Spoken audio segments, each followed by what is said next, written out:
Yeah, so the superintendent for the state of Oklahoma, the state superintendent, he wrote or sponsored this legislation or supported this legislation that said that every school in Oklahoma, every public school needs to have a copy of the Bible in the school. And not already odd at first. And what does a math class need a copy of Bible in the school for? I don't know.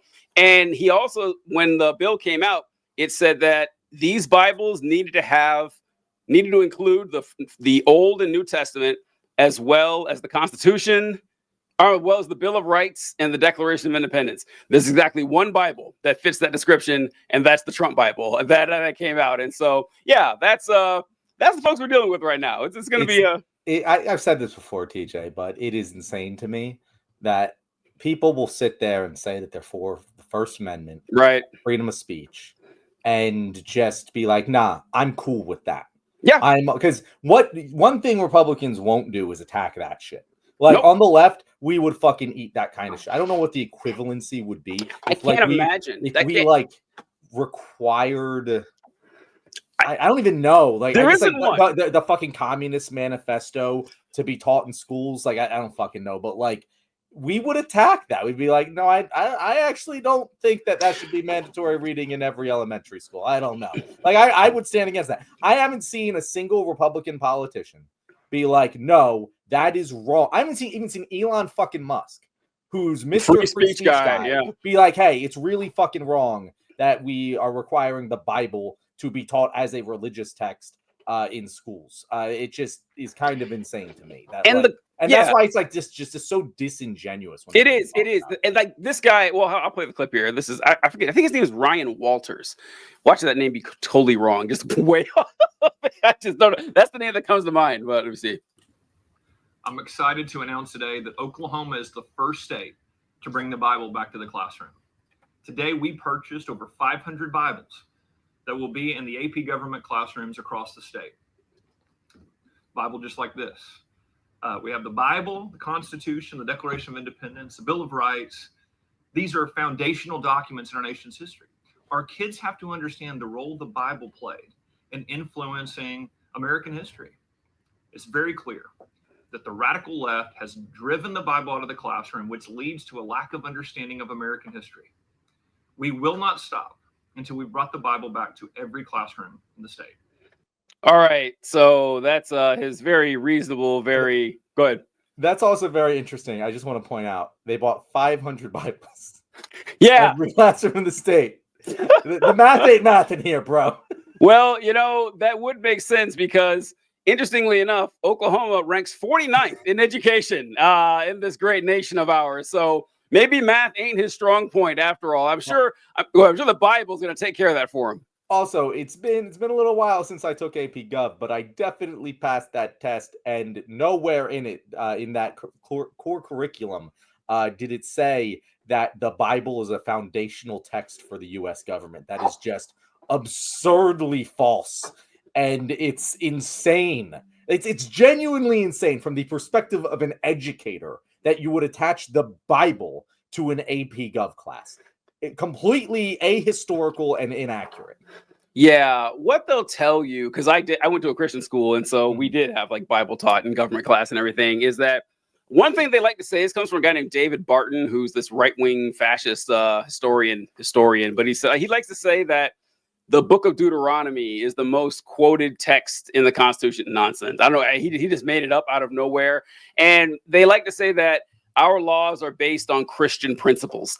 And it's really flimsy how they get away with this. Because the Bible says murder is wrong. So obviously our laws are based on Christian principle. I'd like someone to point in the Bible where God gave the people of Israel the right to vote. Please point that out to me. Please tell me where God said that. Please tell me where God said you are free to practice any religion you want. Because peruse the Old Testament sometime. If you practice the wrong religion, the punishment was death. If you picked up sticks on the wrong day, the punishment was death. If you ate shellfish or pork, the punishment was death. There's nothing similar to the laws of the Bible and the laws of the United States, even in 1789, unless you pick out a few certain ones. Like, oh, look, stealing was wrong. It's wrong here, too. That's as flimsy this all is. It is kind of just... the religion in schools thing, it's one of those. I can talk to a lot of Republicans. I can talk to you about free speech. I can talk to you about whatever.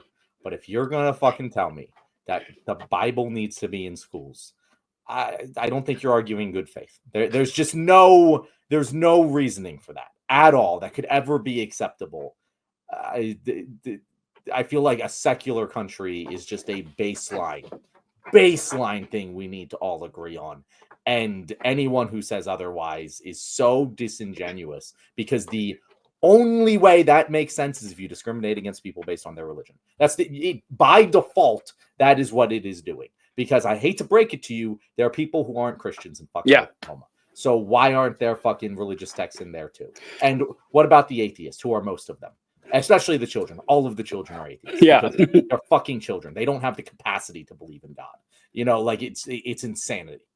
So, and what's interesting, all right, what I want to clarify that where John and I are coming from is that John and I don't have a problem with teaching about the Bible in school. Oh, no, I know. I learned a lot. I read a ton of the Bible in school. You should. Like, very academic. Yes, there is a ton to learn. The Bible is like, I don't know, people like to say they don't take the Bible literally, but they take it seriously. The Bible is like one of the most influential documents in Western society, in the world, honestly. Like, you can't have a discussion about human beings and on planet Earth without talking about the Bible at some point. And that's fine. Talk about the fact that, yeah, this book was written X number of years ago. Here's the influence it had on culture and society and moving forward. Here's the influence it has on modern day life. But like, think about if you name, especially men, this works. If you name like 10 men, half of them are going to have names that come from the Bible. Like Matthew, Mark, Luke, John, Thomas, Philip, James, Stephen, like all this shit is from the Bible. That's fine. But the second, both your names from the Bible? Neither. My name's from the Bible. Really? Neither.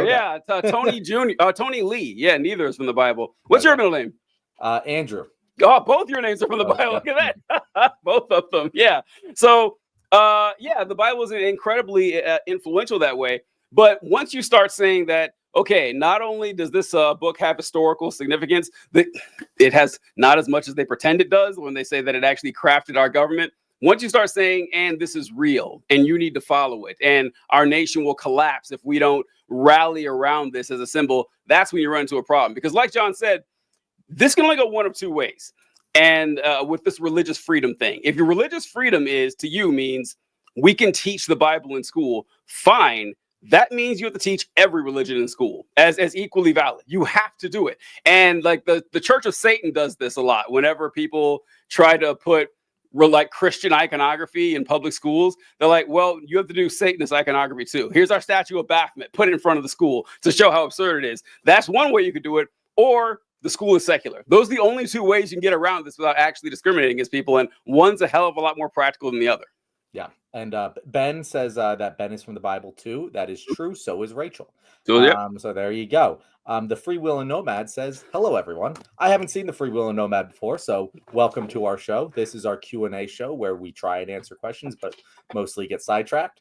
But if you have any questions for us, please let us know. Free Will and Nomad, I saw him on a live I did last week. He is a Catholic. I know that much. And I told him that we prefer our nomads to be a little more uptight. We can't let these nomads just run all over the place and do whatever they want. But Free will and nomads. I know, right? There's no fucking standards and rules with nomads these days. No honor among nomads nowadays.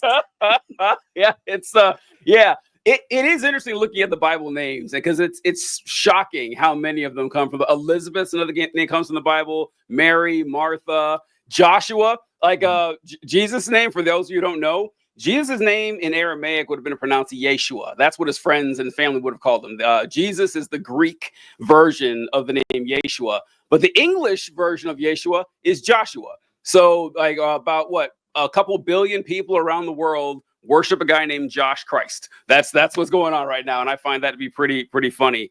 What isn't Nomad Guy's profile AI though? Yeah, it does seem AI, but there's no crime against that. Yeah, that could be an AI image of him. I don't know. Yeah. Or it could just be an AI image you think it's cool. It's a fucking profile picture. I don't give yeah. He talked about his childhood growing up Catholic and how his Catholic church was really cool and chill, and he doesn't seem like an AI guy, like saying ridiculous shit or whatever.